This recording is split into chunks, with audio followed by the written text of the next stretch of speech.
అండి స్విచ్ బోర్డుపై కొబ్బరి నూనె వేయండి చూస్తే ఆశ్చర్యపోతారు. ఈ అద్భుతమైన టిప్స్ మిస్ కాకుండా వీడియో చివరి వరకు చూడండి.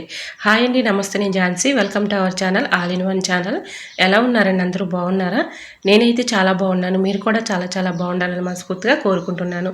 ఈరోజు అందరికీ యూజ్ అయ్యే అద్భుతమైన అమేజింగ్ కిచెన్ టిప్స్ మీ ముందుకు తీసుకొచ్చేసానండి. వీడియోని ఎక్కడ కూడా స్కిప్ చేయకుండా చివరి వరకు చూసి వీడియోని వస్తే ప్లీజ్ అండి చిన్న లైక్ చేయడం మాత్రం మర్చిపోకండి ఫ్రెండ్స్. ఇంకా లేట్ చేయకుండా వీడియోలోకి అయితే వెళ్ళిపోదాం. ఫస్ట్ టిప్ని తెలుసుకుందాం. పచ్చిమిర్చి మనం ఎంత స్టోర్ చేసుకున్న ఒక్కోసారి కుళ్ళిపోయి పాడవుతూ ఉంటాయి కదండి. అలా పాడవకుండా ఉండాలంటే పచ్చిమిర్చిని ముందుగా వాటర్లో శుభ్రంగా క్లీన్ చేసుకున్న తర్వాత తేమ లేకుండా ఆరిపెట్టుకుని పచ్చిమిర్చి తొడుములన్నీ తీసేసుకున్న తర్వాత ఏదైనా ఒక బాక్స్ తీసుకుని ఈ విధంగా ఆ బాక్స్ అడిగిన టిష్యూ పేపర్ కానీ న్యూస్ పేపర్ కానీ వేసుకొని పచ్చిమిర్చి ఈ విధంగా తొడిమిలు తీసుకున్న తర్వాత ఇలా పెట్టేసుకుని ఒక రోల్ ఇలా పేపర్ వేసేసి మళ్ళీ పచ్చిమిర్చి పెట్టి మళ్ళీ రెండో రోల్ కూడా ఇలా పేపర్ వేసేసి మూత పెట్టుకుని ఫ్రిడ్జ్లో పెట్టుకుంటే ఎన్ని రోజులైనా పాడవకుండా ఉంటాయి. ఇంకా నెక్స్ట్ టిప్ని తెలుసుకుందాం. మనం ఏదైనా సరుకులు తెచ్చుకున్నప్పుడు ఆ కవరు త్వరగా మూడైతే రాదు కదండి. ఇలా చేతితో ఎంత తీయాలని ప్రయత్నించినా ఒక్కొక్కసారి రాదు. అలా లేనప్పుడు ఇలా ఒకసారి ట్రై చేయండి, చాలా బాగా వర్క్ అవుతుంది. ఈ విధంగా కవర్ని మెలిచుట్టేయాలండి. ఈ విధంగా రెండు వైపులా కూడా ఇలా రెండు చేతులతో పట్టుకొని ఇలా చుట్టేసి ఈ విధంగా అనుకుంటే చక్కగా మూడైతే వచ్చేస్తుంది. చక్కగా ఈజీగా మన కవర్ని అయితే తీసుకోవచ్చు. మళ్ళీ దేనికైనా అవసరానికి యూజ్ చేసుకోవచ్చు. సో యూజ్ అవుతుంది అనుకుంటే తప్పకుండా ట్రై చేయండి. మరొక యూస్ఫుల్ టిప్ని తెలుసుకుందాం. కొత్తిమీర పాడవకుండా ఎక్కువ రోజులు స్టోర్ ఉండాలంటే ఈ చిన్న టిప్ని ట్రై చేయండి, చాలా బాగా వర్క్ అవుతుంది. కొత్తిమీర మనం అనేక రకాలుగా స్టోర్ చేసుకుంటూ ఉంటాం, కానీ ఒక్కసారి ఈ టిప్ని మీరు ట్రై చేశారంటే మనకి కొత్తిమీర ఎక్కడ కూడా డ్యామేజ్ అవటం కానీ కుళ్ళిపోవటం కానీ పాడవటం కానీ జరగదండి. చాలా చక్కగా వర్క్ అవుతుంది. ముందుగా కొత్తిమీర మనం ఎక్కువగా తెచ్చుకున్నప్పుడు ఈ విధంగా వేర్లు ఈ విధంగా ఇట్లా కట్ చేసేసుకున్న తర్వాత ఏదైనా ఒక పేపర్ కానీ లేదంటే పిల్లలవి బుక్స్లో ఉన్నటువంటి పేపర్స్ కానీ ఈ విధంగా పేపర్లో రోల్ చేసేసుకొని కొత్తిమీరని ఇలా రోల్ చేసేసి ఏదైనా ఒక బాక్స్లో పెట్టేసుకుని ఫ్రిడ్జ్లో స్టోర్ చేసుకున్నాం అనుకోండి, మనకి ఎన్ని రోజులున్నా పాడవకుండా ఉంటుందండి. ఎందుకంటే ఇలాగా మనకి న్యూస్ పేపర్ చుట్టడం వల్ల న్యూస్ పేపర్ తేమను అబ్జర్వ్ చేసుకుంటుంది కాబట్టి మనకి కొత్తిమీర పాడవకుండా ఉంటుందండి.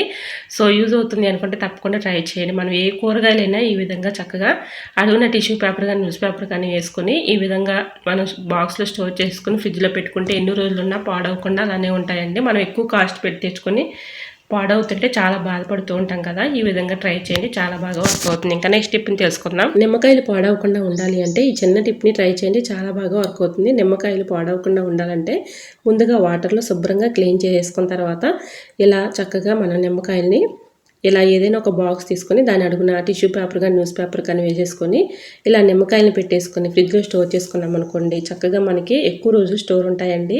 మనం నిమ్మకాయలని చాలా రకాలుగా స్టోర్ చేసుకోవచ్చు. ఇలా ఈ పద్ధతిలో మీరు స్టోర్ చేసుకున్నారనుకోండి చాలా రోజుల వరకు నిల్వ ఉంటాయి. ఒకసారి మీరు కూడా ట్రై చేసి చూడండి, చాలా బాగా వర్క్ అవుతుంది. ఇలా ఏదైనా ఒక బాక్స్ అడుగున టిష్యూ పేపర్ కానీ న్యూస్ పేపర్ కానీ వేసేసుకొని ఇలా నిమ్మకాయలు పెట్టేసుకొని ఫ్రిడ్జ్లో స్టోర్ చేసుకుంటే ఎక్కువ రోజులు నిల్వ ఉంటాయండి. సో యూజ్ అవుతుంది అనుకుంటే తప్పకుండా ట్రై చేయండి. మరొక యూస్ఫుల్ టిప్ తెలుసుకునే ముందు చిన్న రిక్వెస్ట్ అండి, మన ఛానల్ ఎవరైనా ఫస్ట్ టైం చూస్తున్నట్లయితే ప్లీజ్ అండి ప్రీవియస్ వీడియో చూసి మీకు నచ్చితేనే ఛానల్ని సబ్స్క్రైబ్ చేసుకోండి. ఈ టిప్స్ అన్నిట్లో ఏ టిప్స్ అయితే యూస్ఫుల్గా ఉన్నాయో, ఏ టిప్స్ అయితే నచ్చాయో తప్పకుండా కామెంట్ సెక్షన్లో కామెంట్ చేయడం మాత్రం మర్చిపోకండి ఫ్రెండ్స్. ఫిష్ కర్రీ ఎలా చేయాలనేది నేను మీకు కర్రీ షేర్ చేస్తానని చెప్పాను కదండి. ఒక సిస్టర్ కమెంట్ చేశారు, వాళ్ళకి ఇలా ఈ కర్రీ ఎలా చేయాలనేది షేర్ చేస్తున్నాను. ముందుగా ఆనియన్స్ని 2 తీసుకొని కట్ చేసుకున్నానండి. 2 పచ్చిమిర్చి కూడా కట్ చేసేసుకొని ఇలాగా స్టవ్ ఆన్ చేసుకొని పెద్ద బాండి అంటే చేపలు ఇలా కర్రీ చేసుకునేది ఉంటుంది కదండి, ఇలాంటి కళాయి తీసుకొని కళాయిలో 2 స్పూన్స్ ఆయిల్ వేసేసుకున్నానండి. కొంచెం ఆయిల్ ఎక్కువగానే పడుతుంది. ఫిష్ కర్రీకి చక్కగా ఆయిల్ ఎక్కువగానే ఉంటే బాగుంటుంది. ఇలా 2 ఆనియన్స్ తీసుకుని కట్ చేసుకున్న తర్వాత పచ్చిమిర్చి కూడా అందులో వేసేసుకొని ఈ ఆయిల్లో కొంచెం ఇలాగా ఒక 10 మినిట్స్ ఇలా ఉంచేసి తర్వాత మనం ఇలా వేయించేసుకున్నటువంటి ఆనియన్స్లో మసాలా ముందుగానే నేను రెడీ చేసుకుని పెట్టుకున్నానండి. ఇలా ఈ మసాలా కూడా ఇందులో వేసేసి బాగా వేయించేసుకోవాలి. ఇలా మనకి ఆయిల్లో మసాలా వేయించుకుంటేనే చక్కగా మంచి స్మెల్ వస్తుంది. అలానే కర్రీ కూడా చాలా టేస్ట్ అనిపిస్తుందండి. ఈ విధంగా ఆనియన్స్ అలానే మసాలా ఈ 2 కూడా బాగా వేయించేసుకోవాలి. అంటే ఇలా మనం లో ఫ్లేమ్లో పెట్టేసుకొని మూత పెట్టుకొని ఒక 10 మినిట్స్ ఇలా ఉంచేసుకుంటే చక్కగా మగ్గిపోతుంది. ఇలా మూత పెట్టేసుకొని పక్కన పెట్టుకోవాలి. చింతపండును కూడా మనం తగినంత తీసుకొని నేను ఇలా ముందుగానే హాట్ వాటర్ పోసి నానబెట్టుకున్నానండి. ఇలా చేపలు ముక్కలైతే నేను ఫ్రైకి కొన్ని తీసానండి, అలానే పులుసుకు కూడా కొన్ని తీసాను.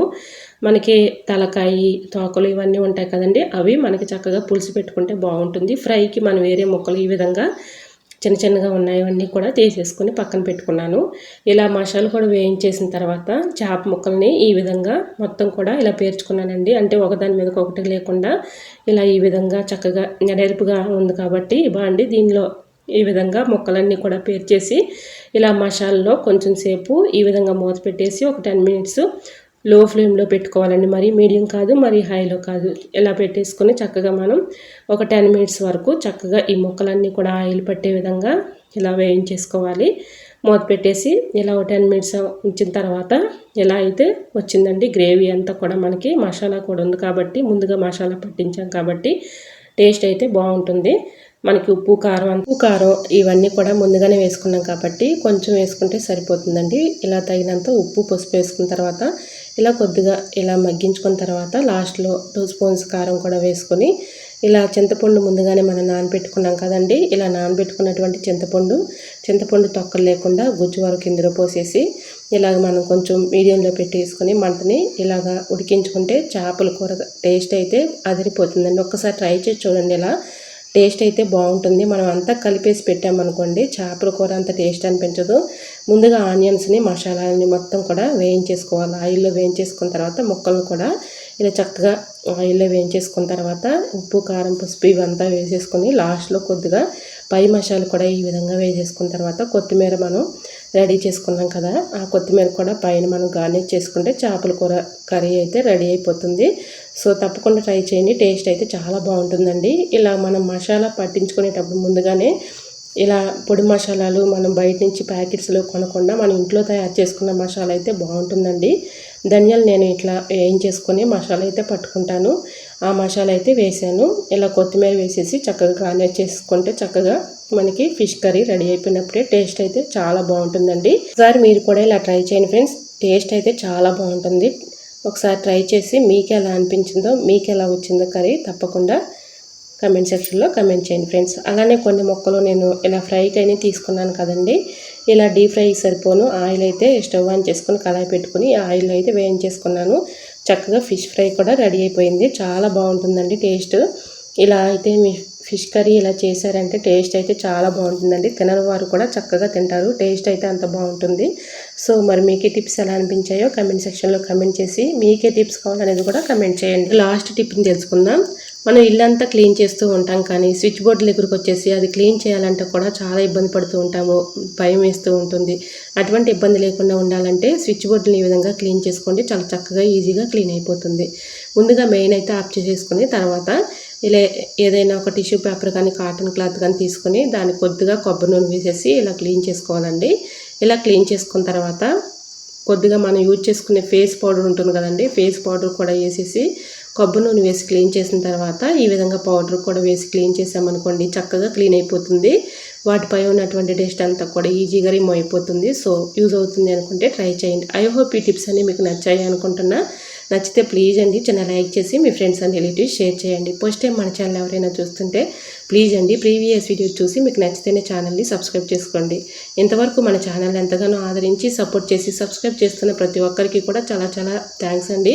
ఇలానే సపోర్ట్ చేయండి. మన ఛానల్ని ఇంకా మంచి మంచి న్యూ టిప్స్ షేర్ చేస్తూ ఉంటాను. ఓకేనండి, మరికొన్ని టిప్స్తో మళ్ళీ మీ ముందుకు వచ్చేస్తాను. అంతవరకు బాయ్. అందరూ బాగుండాలి, అందులో నేను ఉండాలని ఆశిస్తూ నేను మీ Jhansi. Thanks for watching. Bye bye.